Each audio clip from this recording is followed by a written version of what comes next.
இன்னைக்கு நம்ம கிச்சனில் ஆடி மாத ஸ்பெஷல் ரெசிபி தான் பார்க்க போகிறோம். வெறும் சில பொருட்களிலேயே மென்மையான சுவையான ஆடி கொழுக்கட்டை எப்படி செய்கிறேன்னு சொல்லி பார்ப்போம். சூப்பராகவே இருக்கும். இந்த வீடியோ பிடிச்சிருந்தா லைக், ஷேர், சப்ஸ்கிரைப் செய்ய மறக்காதீங்க. வாங்க வீடியோக்குள்ளே போகலாம். இந்த ஆடி கொழுக்கட்டை செய்கிறதுக்கு ஒரு பெரிய பவுல் ஒன்று எடுத்துக்கொள்ளுங்க. அதில் இப்படி ஒரு சுண்டால நான் தலை தட்டாமல் ஒரு சுண்ட அரிசிமா எடுக்கிறேன். அதோட அரை சுண்டளவு அவிச்ச கோதுமை மாவு எடுக்கிறேன். கோதுமை மாவை நீத்துப்பட்டியில வச்சு அவிச்சு அதை அரைச்சு போட்டு அரை சுண்டு எடுத்து ரெண்டையும் மிக்ஸ் பண்ணி கொள்ளுங்க. அப்பதான் உங்களுக்கு அந்த ஆடி கொழுக்கட்டை செய்யும் போது ரொம்ப டேஸ்டாகவும் இருக்கும், அந்த உடபடாம வரும். இந்த மாவுக்கு தேவையான தூளுப்பு கொஞ்சமா சேர்த்துக்கொள்றேன். அதுக்கு பிறகு இந்த மாவோட இந்த உப்பெல்லாம் மிக்ஸ் பண்ணி விட்டுட்டு தண்ணி சுட்டு ஆறுன தண்ணி, நல்ல ஆற விட்டும் எடுக்கக்கூடாது, நல்ல கொதிக்க விட்டும் எடுக்கக்கூடாது. கணக்கான சூட்டில் கொஞ்சம் கொஞ்சமாக சேர்த்து நல்ல இடியப்பமா பக்குவத்துக்கு குழைச்சி எடுத்துக்கொள்ளுங்க. பாருங்க, நான் கொஞ்சம் கொஞ்சமாக தான் தண்ணி சேர்க்கிறேன். சேர்த்து இதே மாதிரி குழைச்சி எடுத்துக்கொள்ளுங்க. நான் இனி உங்களுக்கு மாவை ஃபுல்லாக குழைச்சிட்டு காட்டுறேன். இதே மாதிரி மாவை குழைச்சி எடுத்துட்டு நல்லா கையில் கொஞ்சம் எண்ணெய் தடவிட்டு மாவை இதே மாதிரி நல்லா அமர்த்தி உருண்டையாக நல்லா பிசைஞ்சு எடுத்துக்கொள்ளுங்க. அப்போதான் மாவு உங்களுக்கு சாஃப்டாக இருக்கும். இனி வாங்க எப்படி பூரணம் செய்கிறேன்னு சொல்லி பார்ப்போம். இந்த ஆடி கொழுக்கட்டைக்கு முக்கியமானது தேங்காய் பூவும் பயரும் தான். நான் தேங்காய் பூ ஒரு தேங்காயை இதே மாதிரி திருவி வச்சிருக்கிறேன். அதுபோல் பயறு வறுத்து அதை தோலெல்லாம் நீக்கிட்டு அவிச்சு எடுத்து வச்சிருக்கிறேன். வறுத்து அதில் வர டஸ்ட் எல்லாம் சுலகால புடைச்சிட்டு அவிச்சு எடுத்துருக்கிறேன், அவிச்சு மசிச்சு எடுத்துருக்கிறேன். அதே மாதிரி பாருங்க, சர்க்கரை தான் நான் இன்றைக்கு சேர்க்க போறேன். ஒரு 150 கிராம் சர்க்கரை எடுத்திருக்கிறேன். தேங்காய் நீங்க நல்ல பூவா திருவினீங்கன்னு சொன்னா, நான் சின்ன தேங்காய் தான் எடுத்தேன், அதனால ஒரு தேங்காய். நீங்க பெரிய தேங்காய் என்று சொன்னா உங்களுக்கு ஒரு பாதி தேங்காய் காணும். இந்த சர்க்கரை தான் நான் ஸ்வீட்டுக்கு சேர்க்கிறேன், வேற எதுவும் சேர்க்கல. இந்த 150 கிராம் சர்க்கரையே உங்களுக்கு நல்ல இனிப்பா தான் இருக்கும். நல்ல கருப்பு சர்க்கரையா நான் எடுத்துருக்கிறேன். அதை ஒரு சூடான தாச்சியில சேர்த்துட்டு ஒரு கொஞ்சமா தண்ணி சேர்த்துட்டு இந்த சர்க்கரை கரைஞ்சி வரணும். கரைஞ்சி வந்த பிறகு அதை வடிச்சு எடுத்துட்டு அதுக்கு பிறகு தேங்காய் பூவை சேர்த்து கொள்ளுங்க. அதோட நான் பயரும் சேர்க்கிறேன்.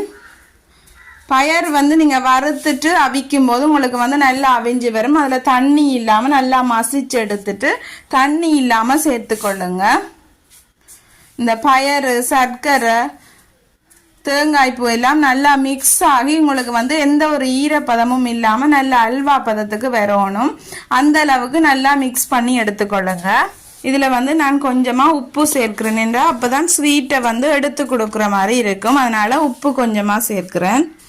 ஏலக்காய் ஒரு 3 ஏலக்காயை இடிச்சு வச்சிருக்கிறேன், அதையும் சேர்த்துக்கொள்றேன் வாசனைக்காக. இனி எல்லாத்தையுமே நல்லா மிக்ஸ் பண்ணி விடுங்க. இந்த ஈரப்பதம் இல்லாம நல்லா திரண்டு வரணும். ஓகே, பாருங்க, இதே மாதிரி இந்த சட்டியில ஒட்டாம நல்லா திரண்டு வரும்போது ஒரு பவுலுக்கு இந்த பூரணத்தை மாத்திக்கொள்ளுங்க. பாருங்க, மாவை குழைச்சிட்டு நான் மூடி வச்சேன். நான் திறந்து வச்சிங்கன்னு சொன்னா மாவு வெளிப்பக்கத்தால காஞ்சி போயிடும், அதனால மூடி வைங்க. அப்படி இல்லாட்டி ஒரு ஈரத்துணி போட்டு மூடி வச்சாலும் உங்களுக்கு மாவு பிசைஞ்சது போல சாஃப்டாவே இருக்கும். இதே மாதிரி கொஞ்சம் கொஞ்சமா உருட்டி எடுத்துக்கொள்ளுங்க.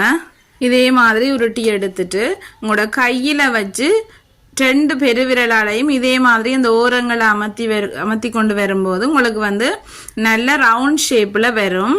நீங்க அச்சில் செய்யறனாலும் செய்யலாம், பட் ஆடி கொழுக்கட்டை கையில செய்தாதான் ரொம்பவே டேஸ்டாகவும் இருக்கும். இதே மாதிரி செய்துட்டு இந்த பூரணத்தை அதுக்கு ஏற்ற மாதிரி வச்சுக்கொள்ளுங்க. நிறைய வச்சாலும் அது அவிஞ்சு வரும்போது உங்களுக்கு வெடிக்கிற மாதிரி இருக்கும், அதனால அதுக்கு ஏற்ற மாதிரி வச்சுக்கொள்ளுங்க. பாருங்க, அச்சில் செய்த மாதிரியே இருக்குது. இதே மாதிரி நான் எல்லாத்தையுமே செய்துட்டு உங்களுக்கு காட்டுறேன். பாருங்க, நான் எல்லாத்தையுமே செய்துட்டேன். இதே மாதிரி அந்த பூரணத்தை வச்சு செய்து எடுத்துக்கொள்ளுங்க. நான் இன்றைக்கு ரைஸ் குக்கரில் ஸ்டீமரில் வச்சு தான் அவிக்க போகிறேன். நீங்கள் இட்டலி பானையிலையும் வச்சு வேக வச்சு எடுக்கலாம். பாருங்கள், நான் ரைஸ் குக்கர் தட்டில் வச்சுட்டேன். இனி நான் உங்களுக்கு ஸ்டீம் பண்ணும்போது காட்டுறேன். கோதுமைமா நல்லா அவிஞ்சிருந்தா உங்களுக்கு ரொம்பவே டேஸ்ட்டாக வரும். கோதுமைமா அவிய காணாட்டி உங்களுக்கு அந்த திட்டா உடையிற மாதிரி இருக்கும். பட் பாருங்கள், நான் அமர்த்தி காட்டுறேன். ஸ்டீமரில் நல்லா அவிஞ்சு வந்துட்டுது. அதனால நீங்கள் கோதுமை மாவு வந்து அடுப்பில் அவிக்கிறீங்கன்னு சொன்னால் மேக்ஸிமம் ஒரு 20 நிமிஷம் நீத்துப்பட்டியில் வச்சு அவிச்சு எடுத்தீங்கன்னு சொன்னால் தனியாக கோதுமை மாவுலையும் இந்த ஆடி கொழுக்கட்டை செய்யலாம். பட் ஆடி கொழுக்கட்டை வந்து அரிசி மாவும் சேர்த்தா தான் ரொம்பவே டேஸ்டாக இருக்கும். நல்லா அவிஞ்சிட்டது, சூடு கிளம்புது. நான் வந்து கொஞ்சம் ஆற விட்டு உங்களுக்கு பிச்சு காட்டுறேன்.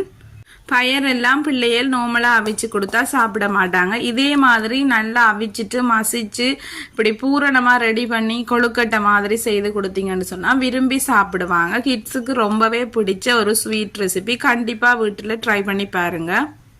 நான் யாரை விட்டு அதை வந்து ஒரு பவுலுக்கு மாற்றிட்டேன். பாருங்கள், நான் இதை பிச்சு காட்டுறேன். எவ்வளோ ஜூஸியாக இருக்குன்னு சொல்லி அந்த பயரோட வந்து ரொம்பவே டேஸ்டான ஆடி கொழுக்கட்டை எங்கட விட்ட இந்த ஆடி மாத ஸ்பெஷலுக்கு ரெடி ஆயிட்டு. அதே போல் நீங்களும் ட்ரை பண்ணி பார்த்துட்டு எப்படி இருக்குன்னு சொல்லி கமெண்டில் சொல்லுங்கள். ஓகே, இந்த வீடியோ பிடிச்சிருந்தா லைக் பண்ணுங்கள், கமெண்ட் பண்ணுங்கள், ஷேர் பண்ணுங்கள். மறக்காமல் ரெச்சு கிச்சனை சப்ஸ்கிரைப் பண்ணிக்கொள்ளுங்கள். தேங்க்யூ. நெக்ஸ்ட் வீடியோவில் சந்திப்பேன்.